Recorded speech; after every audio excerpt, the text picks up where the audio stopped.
Hello and welcome to my Altair Micro video number 2. I apologise for the shaky camera work because I am holding the phone in my hands and so it will be dodgy. The Altair Micro resembles the original 1974 Altair 8800 made by MIT's Micro Instrumentation Telemetry Systems, if I can say it, except that the original 8800 is a lot larger and has a few extra LEDs and an extra switch, which I think is aux2. Just to briefly explain the front panel, up here we have the status of the CPU, which is an Intel 8080, although on here it is emulated by an AppMega 8515 and it's emulated pretty well. So what you can do is you can step through the states, the machine states of the chip as it executes the instructions, and I should say the emulated 8080, and it's got a disassembler. You can load up blocks of memory and save them to SD card. I've put the nuts back on the switches. In the first video all the nuts fell off. I made a really poor attempt of it. The only nut that I haven't got is the switch on the right, the 0. Anyway, I'll just switch it on so you can see the lights light up. That's good. The right bank lights up, the left bank, and then it initializes the emulation and these lights light up. Memory request M1WO. On the screen we have the greeting text with the firmware, and at this point nothing else is displayed because it is emulating, although it is stopped. I've added a few labels to the top so that I can remember what's what, such as it's running firmware 5.2, which has got quite a lot of enhancements, and this is the label for a hacked-on serial port, which of course uses the usual 5-pin DIN. Got a lot of these around. They seem to be the choice for most hobbyists when they're adding a port to a computer. And I'll just try and, it's not focusing very well, there you go. Yeah, so then you've got your SD card, which stores programs and disk images and allows upload and download of the RAM contents, and that's very neat indeed.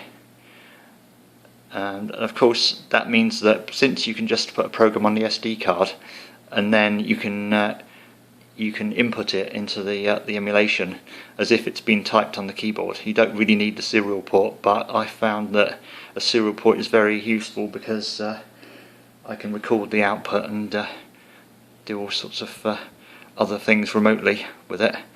And there's the VGA output. The current firmware optimizes either the VGA or the composite video output, and I've chosen to optimize the VGA, so the composite output is pretty basic and I don't use it at present, and I might put a preview monitor on there later. I've got a little LCD module kicking around that I might add on there. Oh, inside the Micro it's a bit of a mess. As you can see, it's a bit, look, the obligatory also Lex was here label, which I put on every single project. There's not much space in here with the DIN socket and everything. Here we have the, I'm sorry if it's making you feel ill by the way, here we have the disk RAM drive. It emulates two disk units which are saved to battery backed RAM, and there's the propeller which drives the terminal emulation, and the front panel cables here and here,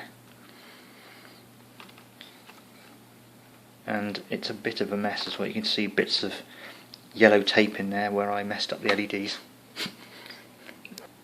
For this brief demonstration I'm going to load up a very small programming language called MINOL, the documentation of which is here.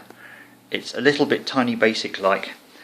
It fits in just 1.5 kbytes, which is pretty impressive.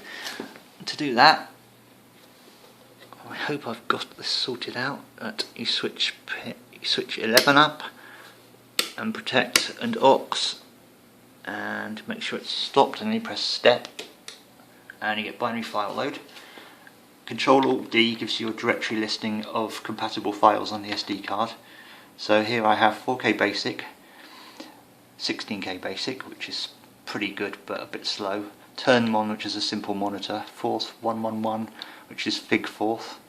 Currently not working very well, it needs patching. 8K basic, which I mostly use, and then various CPM loaders. VGA52 is the firmware, and it shouldn't really be on here, but it lists anything with a .bin suffix to it. Lchase is a light chase demo, and MINOL 22 is what I'm going to load, so I'll just do that.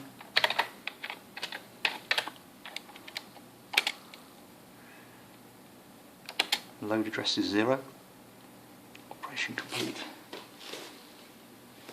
Aux switch down, protect switch down, and stop to run.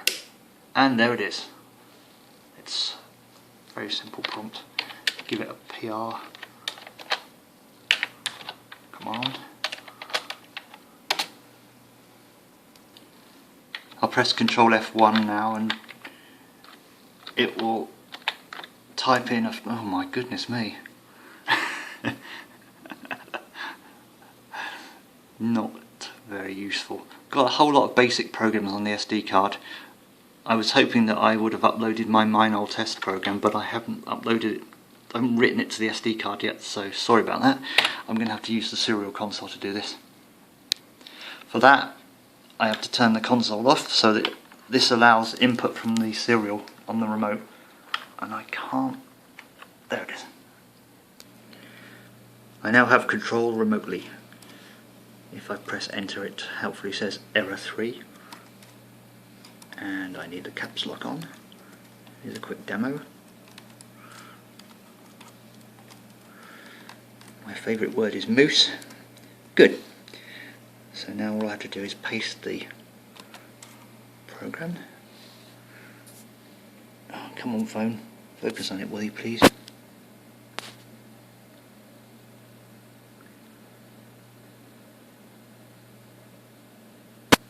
Fantastic.